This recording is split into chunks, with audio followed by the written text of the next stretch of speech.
Janice. And as we're talking severe weather, we're just days away from the start of another hurricane season, and no one could have predicted the devastating floods that hit Central Florida during Ian last year. More than 700 homes in Hardee County destroyed.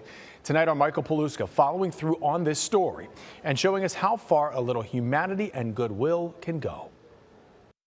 Another home, another cleanup. This one in Zolfo Springs. We're months removed from the storm, and this homeowner is just now getting all of this tile ripped out that had sewage coming up. He's got his tub here that's been ripped out, the high water mark right about here.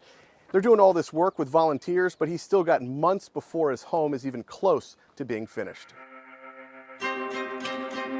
This morning, the Peace River is at record-breaking levels in both Hardee and DeSoto County.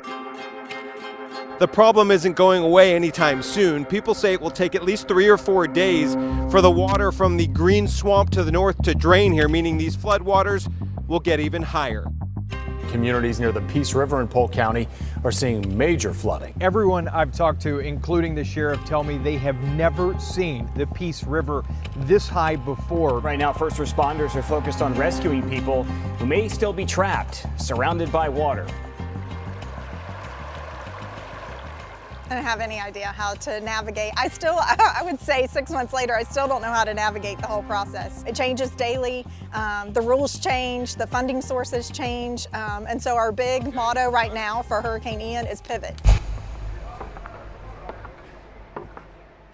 In 2012, Jamie Samuels founded the nonprofit Send Me Missions. It's been one giant leap of faith ever since. Going into this, if I only said yes to things that I knew how to do, I wouldn't be saying yes to pretty much everything that I do now. Hurricane Ian, the mission that you never thought Send Me Missions would get. You never want to be doing the mission work in your own hometown. You always want to be traveling and going and serving others. But, you know, 2022, September, Hurricane Ian changed that for us, and so now it's in our own community. We noticed it today because there was a weird ripple in the water, and I was like, don't go over there, because if we hit it with a prop, we're done. From day one, we've been reporting on the heroic efforts of everyday citizens. All right, we got a big bump coming up. Hold on. Oh, we lost the bag.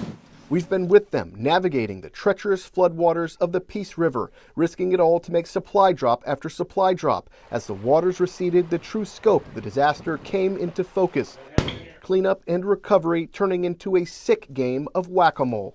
I've been coming out here for 6 months, and there's always a new house. So our numbers are still increasing. We cannot knock them out fast enough to where we can even get our numbers to go lower. They're still just increasing. Just last week, we got a call, and a gentleman still doesn't have power since the storm hit, and we had no idea about him. No power? No power. 92, a veteran. His wife died last month. Those calls are hard to listen to, but again, I tell our team, take those burdens to the Lord, and the next morning, let's show up to work, let's show up for them, and let's continue to do the work. The last time we were inside this Wauchula home, it was completely empty. There was nothing on the wall, and now these teams of volunteers have been coming in. They're hanging drywall today, and really what we're seeing here is progress after Hurricane Ian, almost 7 months after the storm. Yes, sir. Volunteers, complete strangers like Richard Gilbert, are coming. Winston needs a small piece of sheetrock. He wanted me to cut it 11 3/4 inches long. We'll see how this works. We watched Gilbert get some much needed on-the-job training hanging drywall, a job he has never done. But that's okay because he showed up. See if I can do this side. Uh-oh, Winston. I got to cut the bottom off. I'm helping where I can.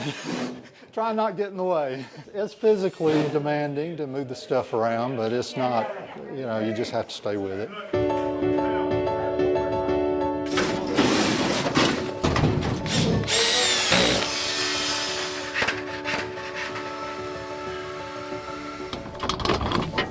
Three different Baptist congregations from across the state have descended upon Hardee County for this week of rehab.